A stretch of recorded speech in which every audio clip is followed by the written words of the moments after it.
A tale, let it be told. On the morning the harmattan forgot its manners and blew dust into teacups, a notice bloomed like a sour flower on the gate of Sunrise Court. It was printed in a font that believed itself important and signed by a man whose pen loved his name. Chairman K. Addy, Homeowners Association. Chairman. The notice said, fine, 300 cedis. For unsightly modifications, a wooden ramp leading to Nana Ama's front door. Nana Ama sat in her wheelchair beneath the mango tree and read the paper with eyes that had weighed grief and measured joy. She clicked her tongue once like a drummer warming a skin. So the hill thinks it owns the goat, she said softly. Across the courtyard, the talking drum named Gossip cleared its throat and began to whisper to buckets and brooms. Watch the ramp. Watch the woman. Watch the ink that thinks it can bully wood. The week before, a young teacher named Yor Mensima had come to pay respects. He taught at the community school and had helped build the ramp with his students after class, laughter mixing with sawdust. Madam, he'd said to Nana Ama, your ramp is a lesson. My pupils will write essays titled, A Slope is Also a Bridge. She had laughed until the mango leaves trembled. Then tell them to add this proverb, she replied. When a path refuses a foot, a people must bend wood until both can pass. The ramp was not pretty like a politician yes promise, it was sturdy like a grandmother yes word. It sloped from the raised threshold, kissed the courtyard and made an ordinary morning possible. A tale, let it be told. If this tale reaches your porch, let the drum carry it. Like. To boost the lesson. Share it with anyone who has ever built a small kindness with big hands and comment. Where and what time are you reading? Your City Plus time will help Part 2 find the next courtyard. O child of the story, bring your ears to the shade. Sunrise Court was a compound of painted walls and proud flowers, where hibiscus showed off like market queens and bougainvillea whispered secrets to lizards. The buildings circled a courtyard that had seen more gossip than funerals, and more funerals than repairs. In the middle stood a mango tree that had outlived 3 chairmen, 5 bylaws, and 1 scandal about the caretaker's niece. The Homeowners Association. Knew enough to love its stamp more than its neighbors, kept rules in a binder thicker than a yam. Rule 7.2 said, no unsightly exterior modifications shall be installed without prior approval of the board. The board was 3 men and 1 woman who had learned to speak as if microphones followed them even into their kitchens. They liked lines painted, hedges trimmed, and neighbors who thanked them for being strict. When Nana Ama moved in after her stroke, she moved with a chair on wheels and the kind of patience that frightens lazy injustice. She greeted the courtyard with cola, the caretakers with envelopes, and the children with sweets that tasted like the part of kindness. Sugar remembers best. She noticed quickly that the steps to her door were 3 bricks high, as unforgiving as some men's hearts. While the board debated whether to form a committee to explore accessibility options, her body still needed food, and the morning sun still needed to be greeted. So, Yor Mensima. With teeth that believed in the future and a class roster of restless carpenters, brought wood. They measured with twine and hope. They planed, they hammered, they sanded. No one asked permission from a rule that was still learning to spell respect. By sunset, the chair rolled like a prayer from courtyard to room and back again without asking anyone's knees for apology. Neighbors gathered to christen the slope with laughter. The caretaker, Cobby, hummed and sprinkled water to quiet the dust. Children made a game of running up and down until Nana Ama lifted a finger and said, this is not a slide, it is a bridge. They nodded and still slid. Children are devout, but experimental. An elder named Uncle Fifi brought a stool and a proverb. A house that cannot welcome a wheel has forgotten that even chiefs grow old. The ramp did not disturb the courtyard, only the board's pride. The chairman's nose sniffed disobedience the way goats sniff cassava leaves. He clicked a pen and wrote a letter that wore capital letters like soldiers. Fine issued for unsightly modification. Remove ramp in 72 hours. He stamped it so hard the paper remembered the pain. He did not come to speak. He sent Junior, a young man who had inherited his father's frown, to tape the notice on the gate where announcements go to learn arrogance. Junior pasted it at dawn, when shame thinks it can travel faster than truth. Then he hurried away before the mango tree could drop counsel on his head. At breakfast, the courtyard read the notice aloud. Aunties shook heads, uncles muttered recipes for the chairman's humility, and the children invented a chant. "Ramp, ramp, let the chair camp." They were hushed but not silenced. Io. A seamstress, whose hands could stitch a rumor into a story that fit, fanned herself and said, "These men love symmetry more than souls." Her baby, strapped to her back, agreed by drooling. Nana Amma read and folded the paper into a square that would fit under a teacup. "Bring me a pen," she told Yaw, who had arrived with chalk dust on his sleeves and loyalty in his eyes. On the back of the notice she wrote in steady script, "The law you hide behind is a stool with one leg. I will not sit on it." Yaw took a photo with his phone and sent it to his teacher group with the caption, "Civics is hot this term." Replies came back like small drums. One teacher wrote, "Call the city's Office of Public Buildings and Access." Another wrote, "There is a woman there who inspects the sole of a staircase. Her name was Inspector Ezequarti, and her reputation was a sermon, polite to the elderly, iron to the architecture that forgets wheels." At noon, Adu the barber dragged his chair under the mango to lecture anyone within blade's reach. "We must not live like chairs with only 3 legs, he intoned, razor flashing. 4 legs make stability, law, mercy, common sense, and the memory of your mother's knees." A boy asked shyly, "What about a wheel?" Adu grinned and spun his chair. "A wheel is law that learned to move. A tale, let it be told." The board convened at dusk in the high community room, a chamber that smelled faintly of photocopied paper and power. Chairman Ade's voice had the softness of a pillow with stones inside. "If we let one person build a ramp, next someone will paint their door red," he said. "And then what will our property values do? Sit down and cry like infants." The board nodded, because nodding is easier than arguing with a man whose mouth is married to his stamp. The secretary, a woman named Matilda, who had learned to treat minutes like scripture, tapped her pen. "We should consider liability," she said. "If someone trips, they will sue. We are not a hospital." "We are not a hospital," the board chorused, as if echo could replace thought. Matilda hesitated.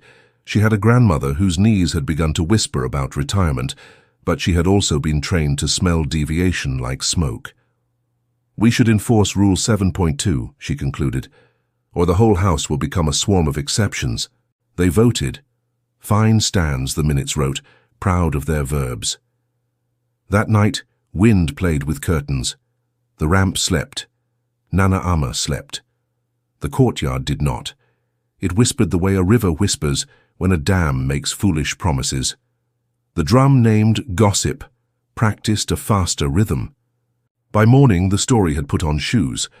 A boy with a phone recorded Nana Amma rolling to the gate, lifting the notice with 2 fingers and tucking it into a bag as if placing a naughty child into a corner. He recorded her not slamming doors but opening one, her own, and wheeling out into sunlight like a proverb with new ink. Yaw dialed the Office of Public Buildings and Access. "Good morning," he told the receptionist. "We have a ramp the board calls ugly and a rule that refuses to bend. We have a grandmother with wheels and a courtyard with pride. We need an ear that knows how to listen to wood." "Hold on," the receptionist said. "I will find you a pair of ears with a badge." An hour later, a white pickup with a city seal idled by the gate. A woman in a yellow hard hat stepped out with a clipboard and boots that had met honest mud. She was tall in the way rivers are tall, by patience, not drama. Her eyes were the color of the inside of a cola nut. She greeted the mango tree first, palms together, as if asking permission from an elder. Then she greeted people one by one, until even the board's frowns wilted under the politeness. "I am Inspector Ezequarti," she said. "I hear there is a quarrel between wood and ink." Chairman Ade came forward with his stamp disguised as a handshake. "Welcome, Inspector. We have rules. The tenant owner, Yor said. She owns. The owner has violated those rules. We cannot allow any eyesores. He gestured at the ramp the way people gesture at a scorpion. They plan to convince themselves is a rope. Inspector AC looked at the ramp, the way a midwife looks at a newborn. Not fooled by wrinkled skin, attentive to breath. She rolled the wheelchair a few inches with permission, tested the slope with the toe of her boot, examined the wooden lip where wheel meets threshold.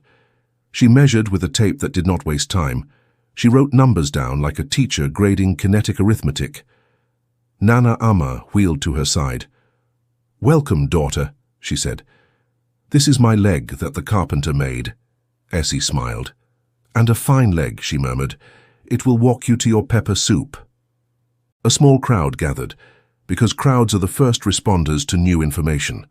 The barber left a man half-shaved, who did not mind because curiosity is also a style. Matilda hovered with her minutes, looking for a place to write, "Inspector commended our commitment to order," but her pen could not find that sentence's tail.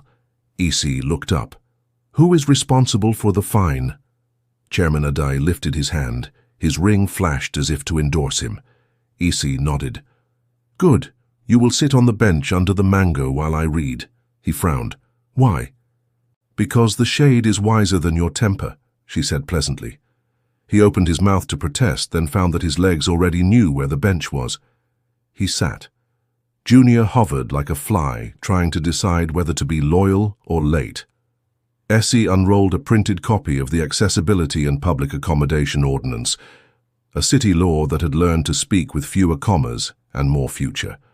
Section 12, she read. No residential association shall prohibit reasonable accessibility modifications necessary for residents with mobility impairments to access their dwellings safely. Associations must accommodate temporary structures such as ramps unless a compliant alternative is provided within 14 days at the association's cost. Fines against residents for such modifications are unlawful. She looked at the board the way thunder looks at roofs. Do you have a compliant alternative? Silence. The mango, who had passed exams in many eras, sighed. Matilda flipped papers for something, anything, with numbers and dates. The pages gave her only echoes. IC continued. Section 18. Any association found in willful violation is subject to immediate suspension of enforcement powers, pending corrective action and review. The city may appoint a caretaker administrator. Section 19. Associations may be fined per détail of non-compliance. Money listens when shame refuses. The courtyard did not cheer. It breathed. Breathing can be louder than drums when relief has been waiting in line. Chairman Adai stood to older his dignity. Inspector, we were only keeping standards, property values. Do not rise on the backs of people we refuse to see, Essie said gently. Property values are not more sacred than a woman's ability to enter her house. Where will it stop? He tried again. Today a ramp, tomorrow a painted door. It will stop where common sense and law shake hands, Essie replied. A red door does not help a man climb stairs in a chair. He bristled. You cannot shut us down. We are elected. Elections are not baptisms, EC said. They do not wash away stubbornness. She signaled to her assistant, who handed her a notice of suspension. Printed on paper thicker than argument. She signed it, neat as a cut mango. Effective immediately, the board's enforcement powers are suspended. A city caretaker will manage approvals and complaints for 60 days while you attend training and fix your bylaws. You will post this notice where the fine used to be. You will also apologize. Matilda found her voice a small bird. To whom? Essie smiled. To the ramp. The courtyard laughed, the kind of laughter that takes binds off chests. Even Nana Amma's chair shook a little. Essie shook her head, smiling too. To the owner, in writing, with sentences that call her Madam and never Case. A tale, let it be told, Junior muttered. This is a humiliation. Essie handed him a pen. Write that down, she said. Then write correction. Keep the one that helps you sleep. The city pickup idled. The inspector took photographs like a respectful thief stealing from abuse and giving to memory.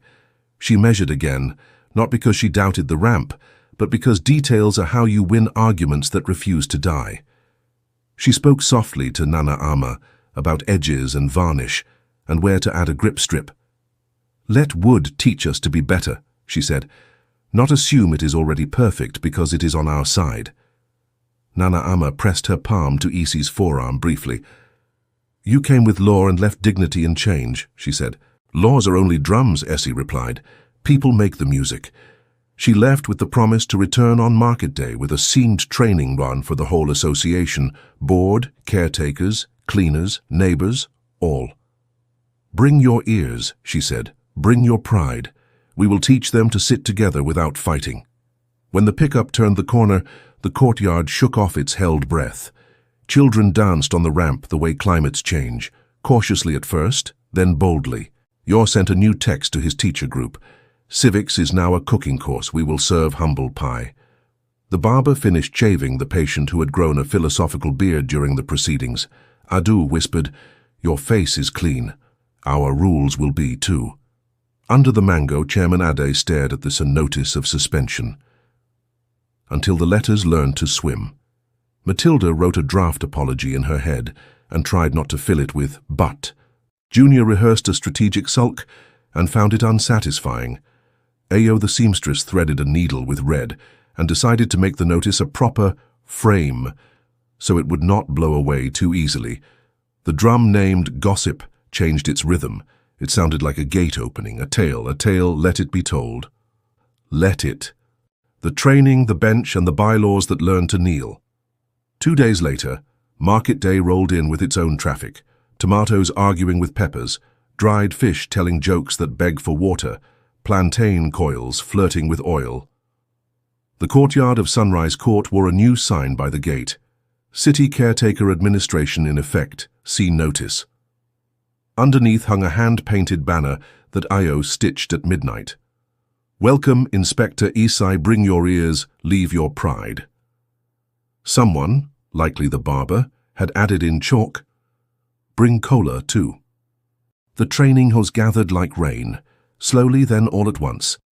Residents in Sunday wrappers arrived, caretakers in work shorts arrived, the board arrived ironed enough to show intention. Essie came with a trainer's kit that knew how to talk, models of thresholds and ramps, strips of anti-slip, pictures of doors that thought only hands had rights. With her came Mr. Kwaku Ansah, the city caretaker, whose authority was quiet and whose notebook made the kind of scratch that calms fools. "Good morning," Essie began, in a voice that made people's shoulders unclench. "We are here to do 3 things, remember: repair, replace." She held up a rubber doorstop. "Remember that small things change big lives." She slapped a non-slip strip onto a piece of wood. "Repair with humility." She lifted a HOA bylaw book, as if it were a child who needed new shoes. "Replace arrogance with language that serves." She drew 4 circles on a chalkboard the caretaker had scrubbed special. Law, mercy, common sense memory. She drew a wheel around them. "This is how a house moves with all its people," she said. "When one circle grows too big, the wheel wobbles." She tapped law. "You made this one a mountain and the others pebbles." The board shifted as one. People laughed because truth had learned to be funny for the sake of digestion. "Now," Essie said, "bring me your worst rule." Matilda stood, because standing had taught her pen to listen. Rule 7.2. No unsightly exterior modifications without prior approval. "Define unsightly," Essie said. Matilda opened her mouth and found that the word had been a costume that covered a naked bias. "We know it when we see it," she said weakly. "Do you?" Essie asked, and held up 2 pictures, a manicured hedge shaped like a peacock and a weathered ramp shaped like mercy. "Which one keeps rain off a wheelchair?" People chuckled. Junior blurted, "The peacock is nice." "So are drums at midnight," Essie said. And yet, they rewrote Rule 7.2 with chalk that squeaked happily. Reasonable exterior accessibility modifications are permitted and encouraged. Prior notice to the caretaker is requested.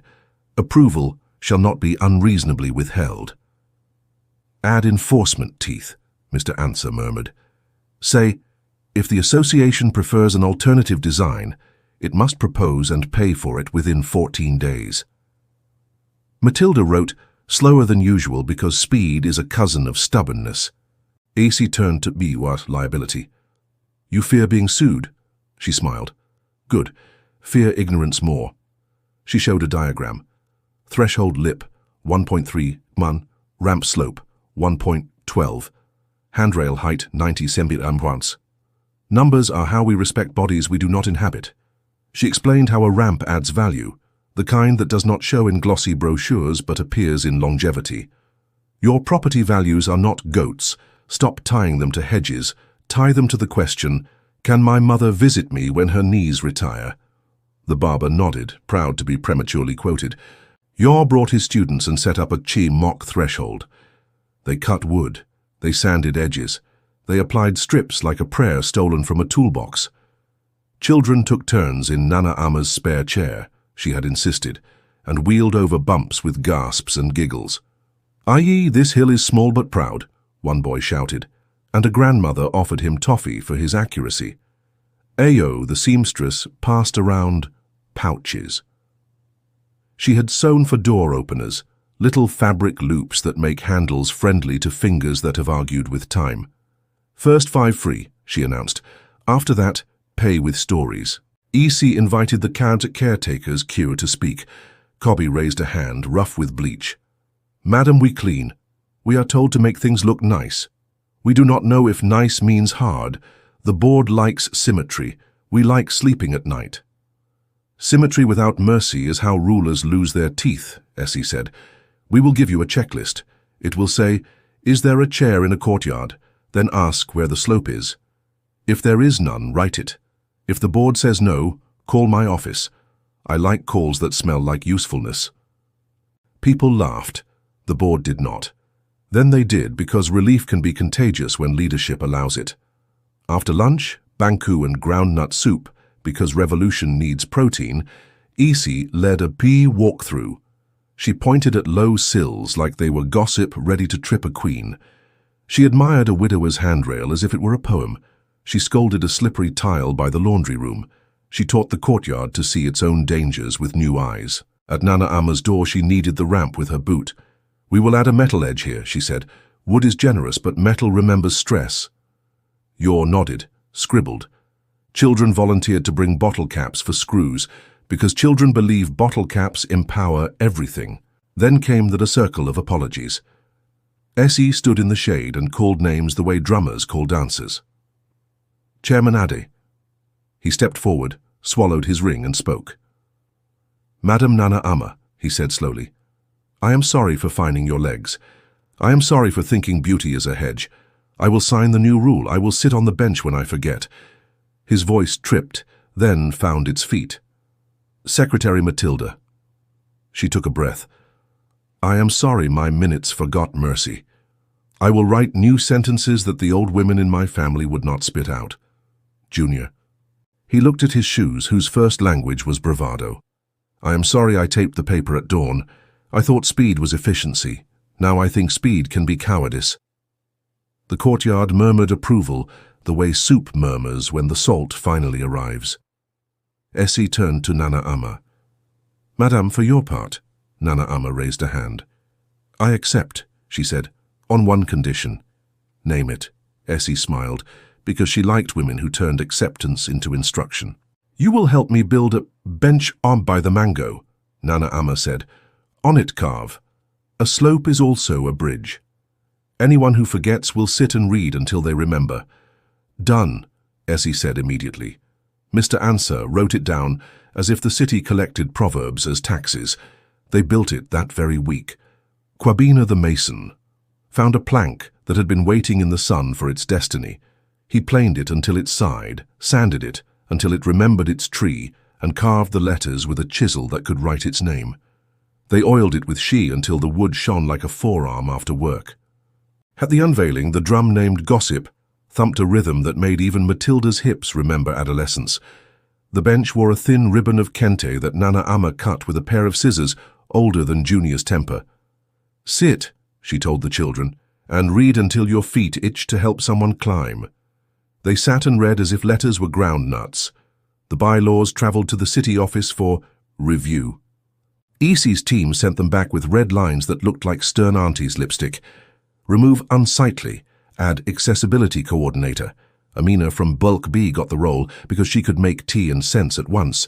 Include complaint timelines, include fines payable by the association to residents when it gets proud at their expense. Right here, EC murmured to Matilda, courtesy fine for bringing bad rules into daylight. Matilda wrote it, blushed, and later sent her grandmother a text that said simply, "I learned to apologize in public." Her grandmother replied with 3 praying hands and a recipe for humility soup. Meanwhile, life continued. The barber cut, the seamstress stitched, the children turned the ramp into a parade for newly visible compassion. Once, a hawker tried to sell mops by banging them on the ramp. Cobby shooed him gently. "We do not scrub bridges with sales pitches." The hawker laughed and bought groundnuts for Nana Amma as a toll. A tale, let it be told. Not everyone rejoiced. A man from Block C, Owusu the landlord, grumbled that ramps and benches attract the wrong kind of attention. He feared the city would now notice his illegal extension that stole light from a neighbor's kitchen. "We are making this place a charity," he hissed to anyone scared enough to listen. "Charity is when you give people what you won't miss," Nana Amma told him to his face. "Justice is when you give people what you were saving for your sons." He avoided her shade thereafter, which was fine because her shade had other visitors. On a Wednesday, a woman named HOA, who pushed a pram with wheels more honest than the board's apology, came to sit with Nana Amma. "Sister," she said, "I came from Saki Line. Our landlord says my ramp is clutter. He would throw it away if I sleep. Can your inspector's ears hear that far?" "Ears have roads," Nana Amma replied. She sent Yor with a message. He returned with EC and a map. "We will walk," EC said, tracing a route with her finger. "We will teach this city to see itself house by house like a midwife counting toes." They began. Ramp walks. Small inspections braided into friendship. They measured, they advised, they scolded gently. They brought doorstops, pouches, strips. They made a list of stubborn landlords and sent letters that smelled like awakening fines. They made a list of stubborn stairs and promised to return with a mason. Each walk ended at the bench. People brought their stories like offerings. One woman told of carrying her mother on her back up 4 flights, how the sweat burned her pride more than her muscles. "Never again," EC vowed, and made a note with a pressure only city paper can survive. A boy confessed he had laughed at wheels once. He sat on the bench and read the words until his ears learned to hear without humiliation. Training turned into habit. Habit turned into culture. The board learned to sign approvals with satisfaction instead of sighs. The Raches. Notice of suspension. Came down after 60 days and a ceremony. The caretaker returning the binder like a healed hand, the board accepting it like a man accepts his first pair of progressive lenses, with gratitude and the honest confession that he should have gone to the clinic sooner. But the city had one more lesson to deliver, wrapped in a surprise inspection. Essie arrived without warning on an afternoon when the air had run out of patience. She brought a team, a tape, and a question. What did you learn when no one was watching? In Block D, she found a new stair built to hide a leak, narrowing the walkway to a spiteful width. In Block A, she found a high storage cage, encroaching on a passage that had become the precise measurement of a wheelchair's prayer. She took photos. She did not raise her voice, she raised her pen. "Who approved this?" she asked. No one answered. The courtyard coughed. Essie wrote, "Violation notice." She looked at the board. "You learned to bow. Do not now learn to crouch." She looked at the landlord of Block C. "This cage is a cupboard built from fear. Remove it." He opened his mouth to ask, by when? But her eyes wrote the answer on his forehead. Now. He began unscrewing the padlock with trembling heroism. "Bring me the bylaws," she said. They brought the binder that had once been a tyrant and was now a student. She flipped, she underlined, she praised, she corrected. "Add this," she instructed. "Any resident may call a ramp walk by posting on the notice board. The board must attend. Add, benches are protected structures. Vandalism attracts city fines. She closed the binder and held it up. This is not just paper. It is a mirror. Look into it and see your mothers climbing. The courtyard clapped, not with 2 hands only, but with a year of learning to count different kinds of weight. Children drummed on their knees. The bench at the mango tree watched, words soaking sun. A slope is also a bridge. A tale, let it be told. The shut down, the opening, and the city that learned to walk together. O listener, bend close. A story that begins with a notice must end with one, but not the kind that bruises. Before the ending, a storm. News came that Owusu, the landlord, had petitioned to reverse the new bylaw changes. He had collected signatures like a greedy squirrel collects spoilt nuts, enough to make a stink, not enough to make a meal.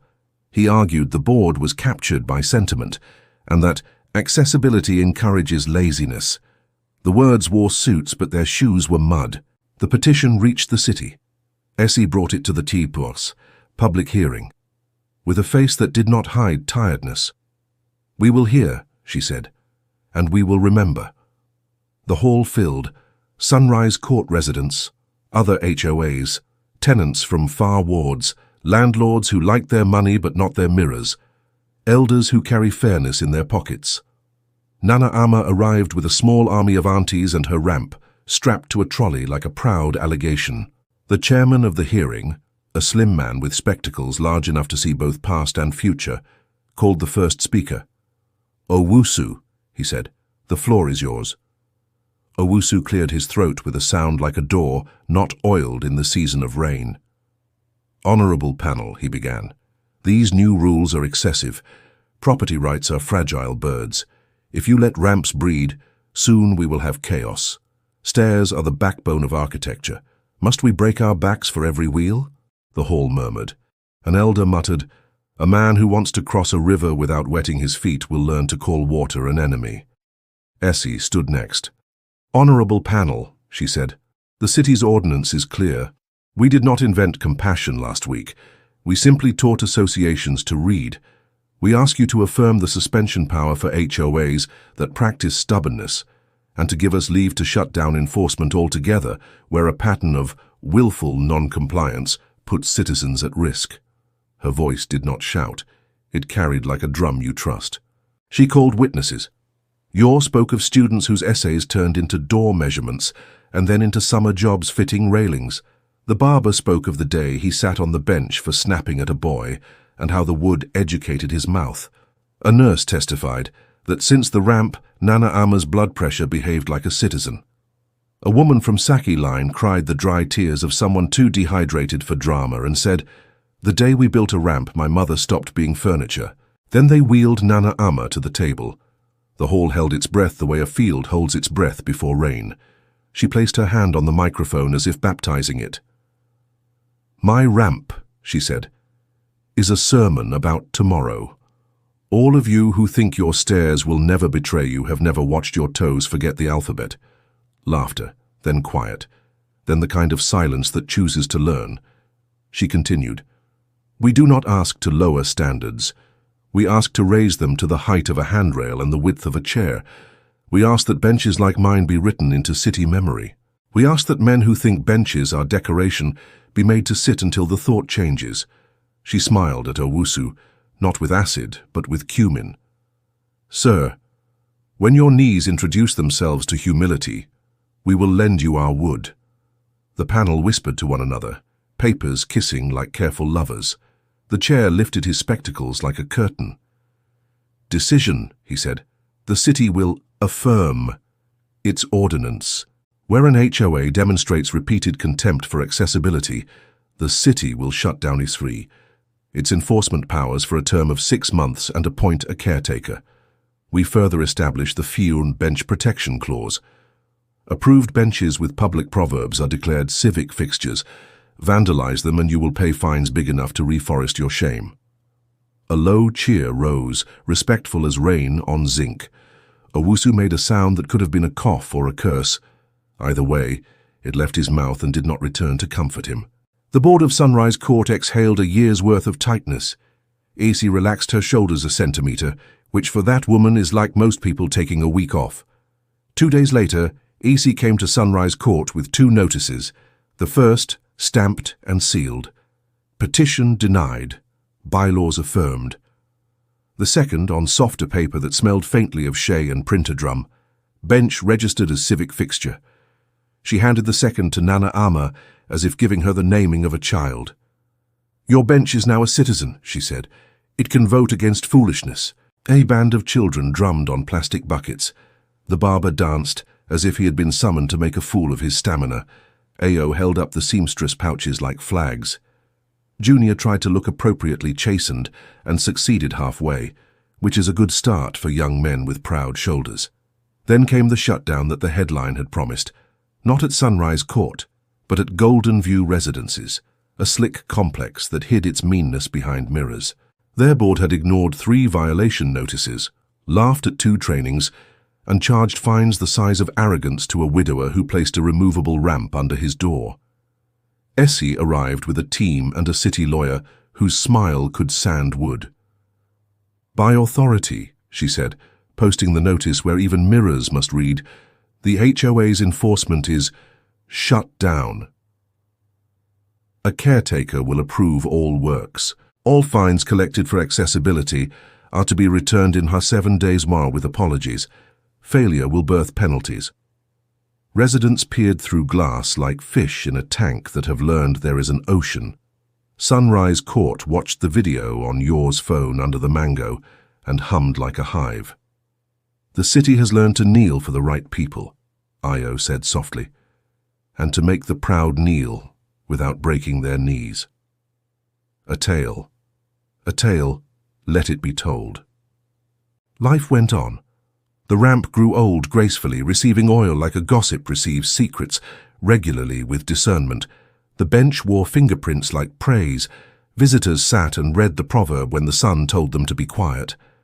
The barber instituted a bench hour.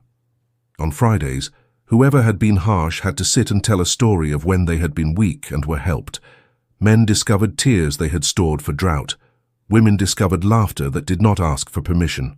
The city expanded the program. Bench grants, it appeared, small monies for carpenters to carve proverbs under trees and by stoops. The map in Acey's office sprouted pins like millet. Some benches read, "Rice and Respect." The tale of another court had travelled here. Some read, "Door is wide because heart is wide." Some read, "Ask first." The city's website listed them like a tourist might list waterfalls.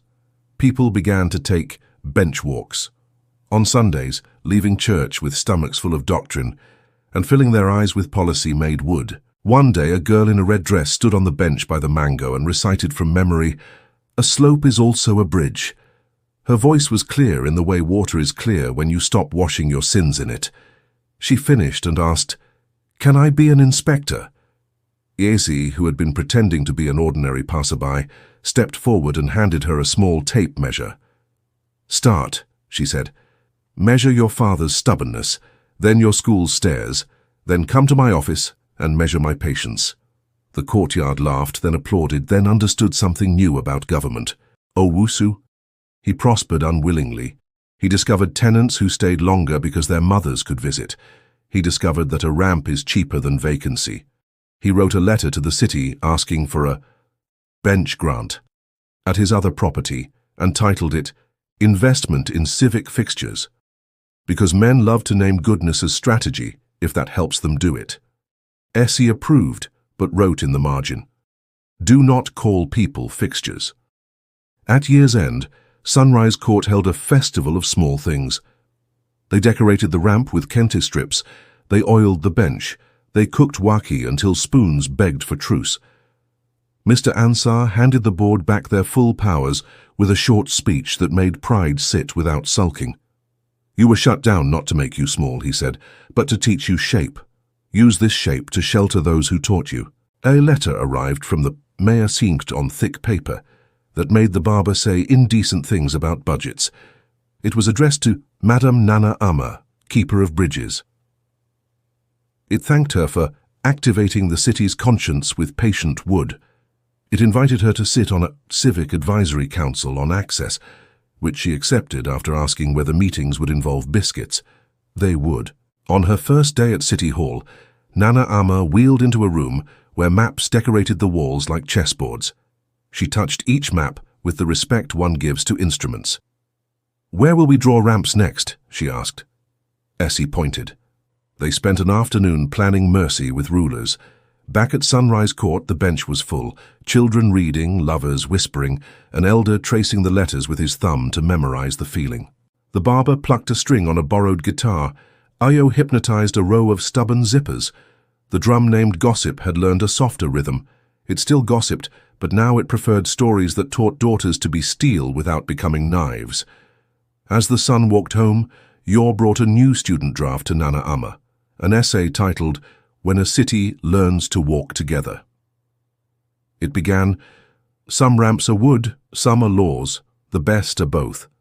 She laughed and corrected his comma, because love does not skip the small lessons. "Grandmother," the red-dress girl asked, climbing the ramp with permission, "what if one day the board forgets again?" "We will remember for them," Nana Ama said, patting the bench. "And if memory grows tired, we will oil it with stories until it shines." A tale, let it be told. The telling is finished, the lesson will keep traveling. When you pass a bench with words, sit. When you see a ramp, bless it with your foot. If you are the kind who writes rules, sharpen your pencil on mercy first. And if a notice blooms on your gate like a sour flower, remember, paper can blush. Now where are you reading and what time is your clock honest? Tell the drum, it will carry your answer to the next courtyard where a wheel is waiting for a bridge.